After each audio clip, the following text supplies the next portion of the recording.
Ministro Luiz Roberto Barroso. Presidente, gostaria de começar com uma nota prévia. Eu conheci o senador Aécio Neves por ocasião da minha indicação para o Supremo Tribunal Federal, e eu estive no Senado Federal, onde Sua Excelência me recebeu com grande cortesia. Depois eu participei da sabatina em que Sua Excelência cumpriu o seu dever, igualmente com grande fidalguia. E, por mais de uma ocasião, recebi Sua Excelência para despacho em que Sua Excelência apresentou razões de interesse público e fundamentos republicanos para as questões que me restam. Eu estou fazendo essa introdução para deixar claro que todos os meus sentimentos são bons. Porém, aqui é o caso de nós cumprirmos com o dever, independentemente de sentimentos. Ao reestudar o processo, presidente, eu tornei a me convencer que a autoria e a materialidade neste caso são induvidosos. Houve, inequivocamente e documentadamente, a solicitação de R$2 milhões. Houve, está documentado, a conversa com Andréa Neves a propósito desse dinheiro, em que se falava que, em relação a ele, se procederia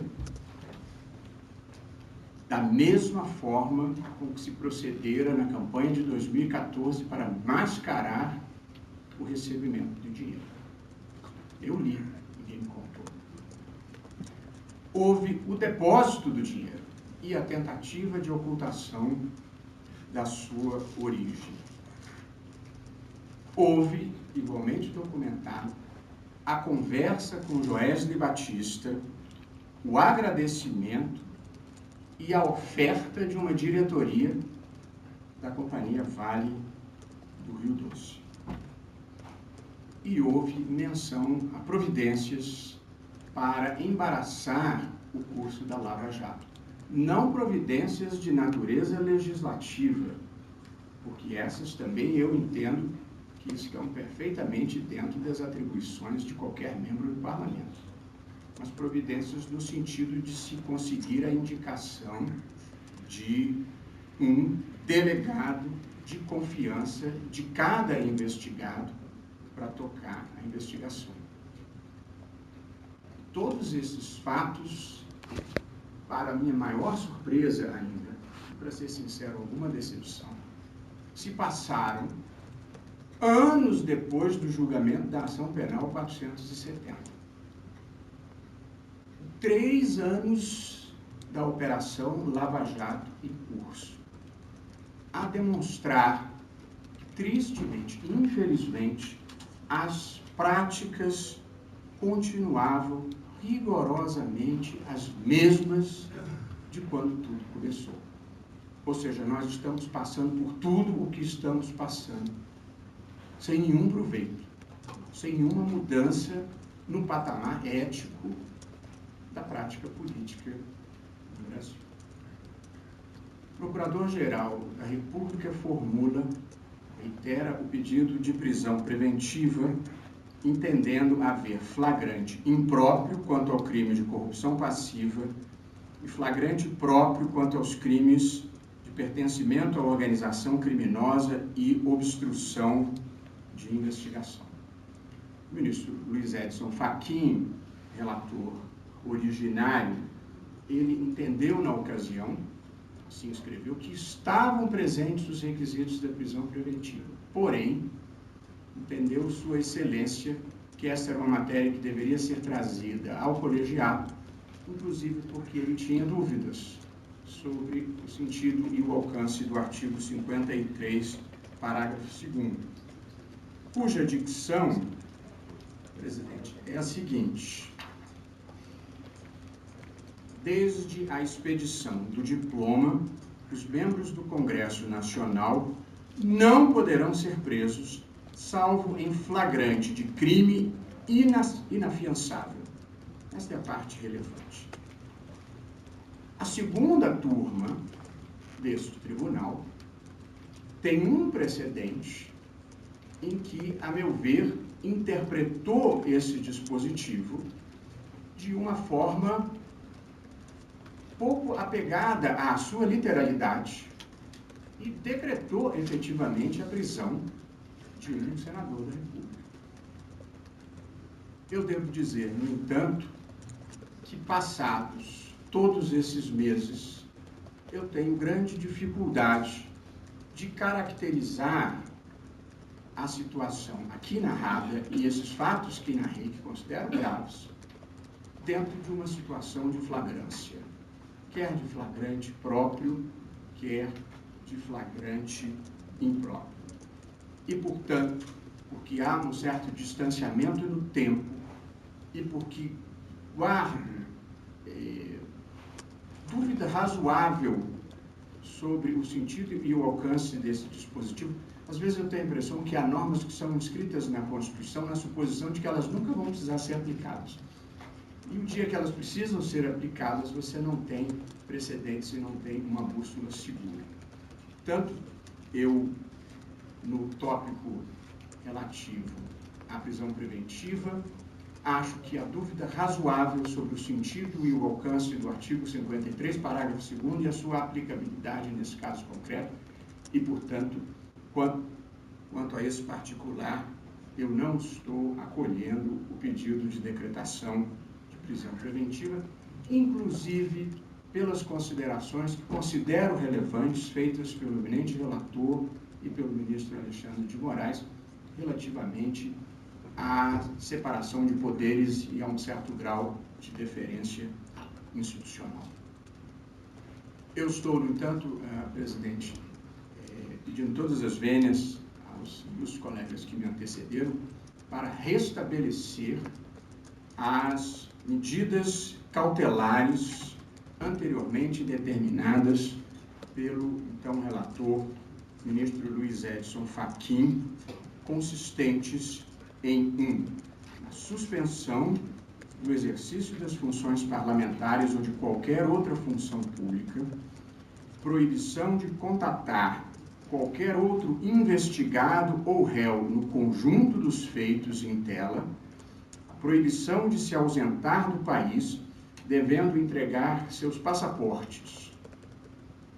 E estou, presidente, acrescentando ainda, pedindo vênia igualmente aos colegas, a medida cautelar de recolhimento domiciliar noturno, porque considero que é a única linha de entendimento coerente com o fato de que esta turma,